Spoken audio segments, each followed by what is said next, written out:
আপনি যেদিন মরবেন সেদিনও মানুষ ভাত খাবে। এই গ্রামবাসী ধোকা ধোকা, মহল্লাবাসী ধোকা, এগুলো সব ধোকা, সব ধোকা।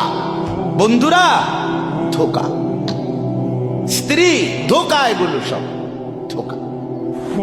সব ওই রাত্রে খানা খাবে, আপনারে দাফন করে আসে। আরো বেশি খাইব মানুষের ঘরের থেকে, যাইতে আইনা ভাত খাওয়ায়। আও সারাদিন কাঁদছে নামনে, শরীর দুর্বল হয়ে যাব খানা না খাইলে। ভাত খা, খানা বন্ধ না।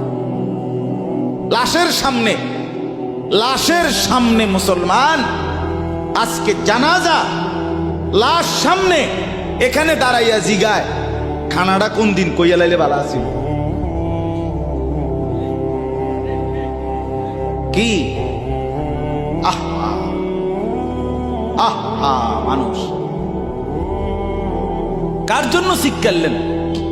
এই মানুষগুলো তারা আজকে জিগায় খানাটা কোন দিন করবে। 4 দিন না খানাটা কি সোমবারে করলে ভালো হয় না মঙ্গলবারে করলে ভালো হয়? কত অনবুঝ করে লাইলে ভালো আসিল, লোকজন কি আর আবার পাইবেননি? হ্যাঁ, মানুষটিরে আবার কইটো আইবেন, আজকেই কইয়া লাইলে ভালো। ফলে জানাজার লাশের সামনে দাঁড়াইয়া আগে কইয়ালায় সবাই খেয়া